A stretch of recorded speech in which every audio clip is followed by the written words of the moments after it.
Hello folks, welcome to OTD, also known as On The Deck, where you can get all the sports you need in 10 minutes. My name is Adam Orduna, this is my mom Gina. He is the journalist. She's the enthusiast. I am so enthused. I'm like actually excited because it's finally the NBA Finals. Yes, we've gotten to the point now where we can sit back and relax and watch hopefully all 7 games of the actual NBA Finals. Do you want it to be 7 games? I do, because I feel like we need it. The playoffs have been terrible, so slow, so boring. I want all the games that I can get, because this will be the last basketball until the next season. And we won't have any more fun sports, I like to say. I mean, we still got baseball, but I want to stretch it out as long as possible. And so let's get right into it. We've got the NBA Finals.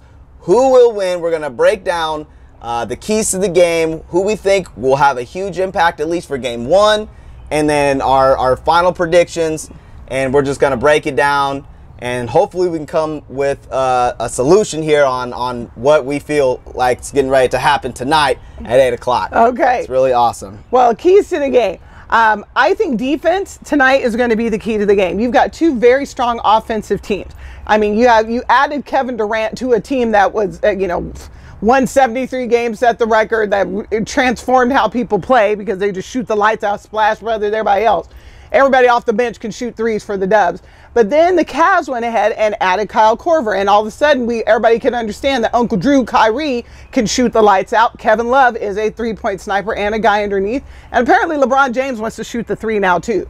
So these are both going to be high-scoring teams. I think the key tonight, the key to this game, is going to be whose defense shows up. Who can disrupt the rhythm and the flow? Who's going to swat some of, not just those threes. It's hard to swat a 3, but who's going to be inside banging? Who's going to close up the lane? Who's not going to get beat on that typical pick and roll off of Kyrie and LeBron? Defense, I think, is the key to the game tonight. Right. I personally feel like it is going to be the offenses. I feel like that's what has got you there. That's what everyone's really hung their hat on. And I think that's what's going to ultimately be the driving force for everything tonight, at least for game 1, because everyone's going to be super animated. The first game jitters. It's going to be very easy to get into your head about, oh, I've got to make every shot, I've got to be perfect. It's about slowing it down, having the rhythm, running your offense, running the sets, and just playing the game. It will come to you if you let it come to you, but if you're trying to do too much, things like that, it's going to be a disaster. And either team has the capabilities of not showing up tonight. Well, here's this is a little bit of a variation on the thing, but I think the way you shut down the Golden State Warriors is you watch them make the 5th pass, because they do that. They pass. I pass, and they're always finding the open guy, but they are going to pass it probably 3 times each set. Right. Wait till they're stuck and they've passed it 4 times. You jump that 5th pass and bam, you've shut them down. Right. And so I think if the Dubs, or if the Cavs do that, they're going to really take the Dubs out of their offensive rhythm. And I think, like I just said, I think for the Cavaliers, if you can switch off that pick and roll between Kyrie and LeBron, shut down the lane. Don't just give up the lane. I know LeBron can back you down, but if you've got somebody in help defense to cover the lane where Freight Train can't just roll you over, I think you'll be okay. Yeah, I think they both teams have to get out and run, and so they're both pretty much built for that. I just think it's got to be who's in control, who is willing to. If you have the open shot, like you said, it's always nice to have that extra pass. But if you're open and you're feeling it and you're on, take it, because at this point in time, there really isn't a bad shot. It's just about making sure that you get in the rhythm of things, because there's so much going on. Yeah. All the press, all the media. It's true. There's the hype before the game, the music, just the circus the performers sound of it coming all. through Exactly. there. Yeah. It's just about getting in the flow. And so if that's, hey, if you are LeBron, go to the lane. Don't rely on your jump shot right away if it's not there. You fall in love with the 3-point shot. You're averaging 26 points a game, or almost 30 points a game. I think it's actually 30 points in the playoffs. Do that. Get to the rack. Use your big body. If you're Kyrie Irving, do the Uncle Drew and dance on him. Do those things that get you to where you've gotten right now. If you're Golden State, use what you got. You got Steph Curry, Klay Thompson, Draymond, and KD.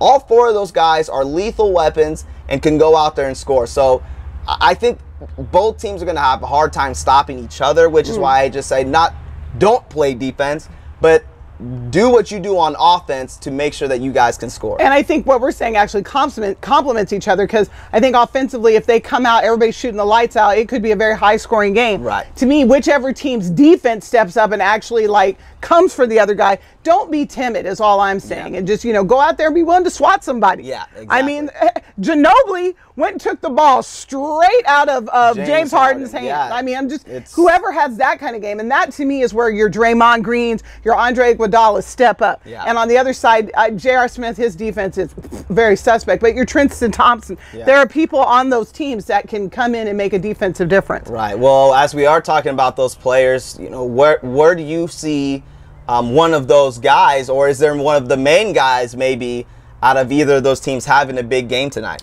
That's so funny you ask, because I would say if Draymond has a big game tonight, it's a win for the Dubs, 100%. Okay. And with all due respect to Kyrie, because I think Kyrie is the key to the Warrior or to the Cavaliers in general, but if Draymond Green comes out and has a good game tonight, dark night in the house. It's done. Yeah, I totally think that Draymond has to be very active in all of these games. We'll make our predictions here very shortly. But yeah, Draymond definitely is a huge X factor. For me, it's actually Klay Thompson. Klay has been very quiet these playoffs. That's true. He hasn't been the same. I don't know if it's just, hey, I'm just okay with kind of taking the back seat a little bit because KD's been on fire, Steph's been on fire. That's great. I just think that he has to really play like he's capable of playing, because he can go off at any point in time. And then I think as far as the Cavs go, you're fighting fire with fire. And I think a guy like Kyle Korver can do that, can stroke threes. He makes a lot of them consecutively, and his three-point percentage is amazing. And so, therefore, they can match it. And so I think a guy like a Kyle Korver could do the same stuff. I was going to agree. I 100% agree with you. I'm glad you brought him up. I was going to say if you see Kyrie go off today, it could be a long night for the Dubs too. Right. But I do agree. And I think people tend to sleep on Kyle Korver. They know he's a sniper. They know he's coming in to shoot. You still got to defend it. You still got to It's like, if you know he's a sniper, how is he still open all the time? Exactly. And I guess the only reason why I don't say Kyrie or LeBron or somebody like that is because I expect them to go ahead and step up and do these amazing things. LeBron is going to get his 30-plus points. Kyrie's going to get his 25, 30 points. Kevin Love is going to get what he gets. We all know 19 Tristan points Thompson a game, I think. is going to be the garbage man and grab the rebounds. Same thing for Kevin Durant and Steph. These guys are going to do what they do. There's guys like Andre Iguodala and Sean Livingston. Those guys are the ones that I feel like really need to, and you mentioned J.R. Smith for the Cavs. Those are the outliers, and not that Klay Thompson isn't one of those top guys. He certainly is, but I just know that he hasn't been his classic self in these playoffs, and so I just really think if he comes out with a big game saying, hey, we're really ready to go, I think that would be good for him. All right, well, it's prediction time. Let's do the game one scores, and then we'll talk about the series. All right, go ahead. So game one, I am calling it for the Dubs because they are at home. I'm very afraid for them to get a slow start, but I'm going to predict 115 to 110 for the Dubs tonight. That's a pretty good score. I think it will get into the hundreds as well.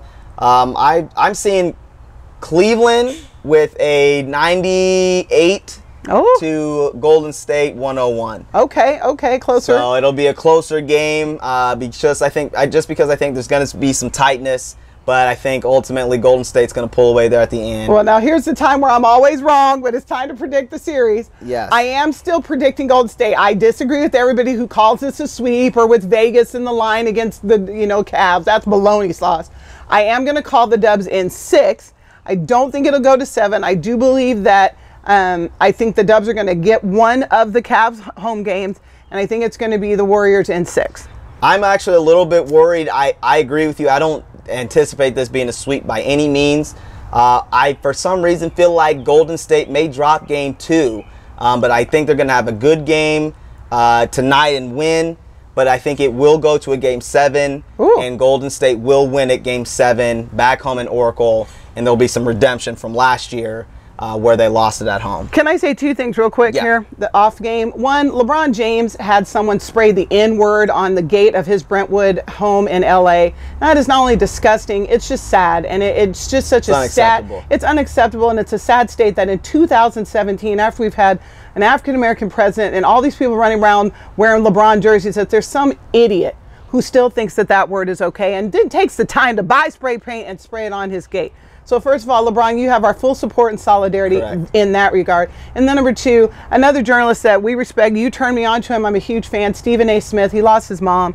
We're a mother and son team here, and we love each other.